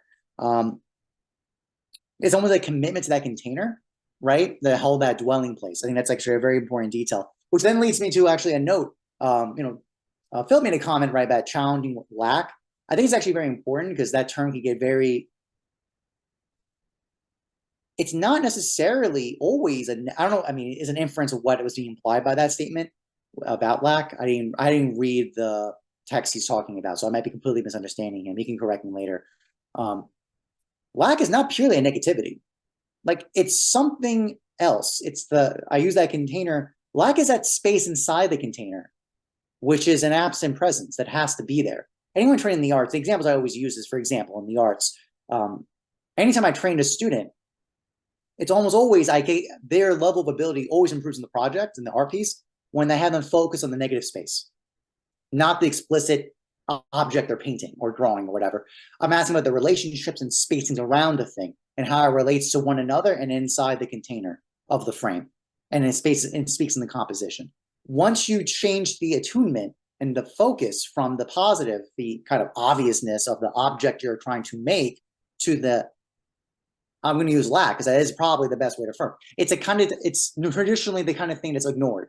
It's considered the background. It's considered a non-subject because it's not the subject. But it's ironically, anyone trained in the arts knows it's actually those absences that are dependent, that basically dictate what's actually being presented. And actually, the excellence of a piece is actually a kind of aliveness in those absences, a kind of density. It's almost like the space you could sense a painting or composition or drawing when those absences are attuned to and aware of. They have a density. They almost are like rock-like in their stability. It's a weird expression, but you can sense it when you know it. There's a kind of awareness of a certain relationship and a certain orientation with the other objects around it, the absences around it, that are aware of each other and interdependent, that create a kind of boundedness, a kind of solidity in its absence. I bring that up just as a note from the arts with raising children and laws and principles, because it's funny because the whole idea is that you're supposed to, right? You can't come with a preset list of rules, but yet you definitely absolutely have ideally a principle of love for the child who's not you, love of the other for their own sake, which by the way, I would actually make an argument. A lot of the problems that traumas parents dump on their kids is because they're treating their child as an image of themselves, of some unresolved trauma or some dynamic. So actually, you're actually imposing falsehood on an exposed child who cannot defend themselves at that moment. So you're dumping as an image onto them an image and not actually loving them for what they are as an other. And of course, that's the whole point, is that there's a kind of that kind of challenge of a great parent is someone who has incredible patience, who has to suffer basically that your orientation of reality no longer matters as much, now does it? But you have to still honor something more important than you, that you have to do things not for your own sake, and not even necessarily for the short-term gains or pleasure of the child, but for that long-term success of that child, or to thrive as an actual living person, human being, in its moral, physiological, and psychological development, and all those sides of it. And this is what I mean by this kind of awareness of a container and willing to suffer the being that container, and kind of responsiveness. This is what lack is. When we in Daniel, I don't want to speak for Daniel, but this is when I say lack, I'm pointing to this a present absence that is not, it's not a negativity. It's just a second order. It's hard to describe. It's basically like, it's the absences of the pragma, of the thing, of the subject matter you're aware of, but yet it's actually the background that actually determines it in the first place. It requires a second order level of thinking to address it. That ironically, by addressing that second order, you actually benefit the thing you actually care about. You got to go beyond the thing in front of you. That's basically what I'm getting at, which is also irony, right? The irony is they're going to go beyond it as you realize you're in the situation. It requires a kind of sincerity. That's also what I'm getting at here. Because I'll close with this one note. Aquinas is a really powerful line. I quoted in my book, in the lecture series at the very beginning, on the idea of Aquinas on the honest. It's very fascinating. He points out it's perfect virtue of the soul. And it's such an interesting framing of it, because we would never think honesty is like a totality of all the virtues put together, right? And it's the beautiful. It's actually, that's what honestium means. And when you actually investigate a little further, it's like, what does that mean in the actual application of it? It's that it's in the particular moment of a subject who has this honestium to say, what is the right thing to do? Full stop, in its highest order. Not necessarily for me, and not necessarily for that individual, like for the particular certain, like that, for the convenience or the advantageous or the pleasurable, but for what is the good in the virtuous in the full sense. It's that kind of larger, higher order thinking of a second order. So again, this has been a fantastic conversation. I'm sorry I went over time, and I'll close with that. This has been delightful, and I hope everyone has an amazing Christmas and holiday wherever you may be in the world, and that you treat yourself to the gas station of your choice. You know, as a closing remark, first off, you said something about book class. So if you're turning your class also into a book, Mr. Jockin, that sounds amazing to put pressure on you indirectly. Second, I'm also what Mr. Luba was saying in the comments on this kind of idea that the sentiment of lack might be something that like people don't. This is a real challenge because you hear the word lack, people outside of these circles may be turned off from it. You could actually argue that like religions tried apathetic. Some poet like Weeman says bright abyss. There's this weird problem here of looking for a term, because even apathetic is not something that non-theologian people would know, but there is something interesting where the word lack has a technical meaning that captures everything that Mr. Jockin's getting at, but from a public, like you're saying when talking to your friend about lack, there is an argument where the sentiment that the term gets at is difficult. You could say apathetic, you could say bright abyss. It's difficult. And I think what Mr. Jockin also was getting, I think that distinction is very important. The way I've thought about it is the difference between not having a ham sandwich when you don't want a ham sandwich and not having a ham sandwich when you want a ham sandwich. There's a big difference between those two. Lack is not nothing, because you definitely feel when you don't have that ham sandwich you want, and things of that nature. And a few more things. Tyler, yeah, 30 paintings is crazy. And also I really liked what you said about the internal contradiction which arises to new diction. That was really beautiful. The dwelling in pain is really lovely. It's interesting because as a close, it's like to what Mr. Jockin was saying at the beginning on this kind of idea that you're looking for language to have a certain attunement. You know, you're looking for the words that can attune the soul in different things. It's almost as if all of like philosophy and art is the seeking of this languaging or image or way of putting things to kind of attune to something. And then the question, and then you're creating the new distinctions and different things to look for that. And the question becomes, why do some people do that and not other people? Which if I go to kind of religious history, often it's an experience of beauty or an experience of tragedy. So it's almost like you have this thing where there are some people of whom it's like they're like a cost was paid. Like some cost was paid. I paid some cost. What does that mean I will receive or could be received from that pain? Or it's like I dwelt in pain or I dwelt in beauty, and I know that a utilitarian calculus doesn't quite capture it. That there's a difference between good pain and bad pain. That there's a difference between the subject that has been through beauty versus not. And you're then, because you have a sense of that, you're then you're then searching for an attunement with that. And that's when you're looking for the language. That's when you're looking for the conversation. That's when you're looking for the distinctions. To find attunement with that thing that you've sensed because some cost has been paid for some reason in your life. And because you paid that cost, you're then looking for an attunement with the thing that you feel that cost means for life as a whole. And then you're searching for it. Like that X that has a sense of X is beyond, as Lubers was saying, that theme that you're looking for, that when you see it, you know it, which gets to that mysterious kind of recognition in Plato. You see it when you know it, but you have to put yourself in the places where you may see it. Is it going to be in Wawa, Jimmy John's, or Sheetz? That one is going to have that sense that this is where I receive what I paid the cost for. And yes, you may get a sandwich for $20. You may get it at Sheetz. It depends on if you have a coupon. And life as a whole can participate in that great question of Wawa, Sheetz, or Jimmy John's. Gentlemen, it's been a pleasure. Thank you for your time today. Merry Christmas to you. Thank you. All the best.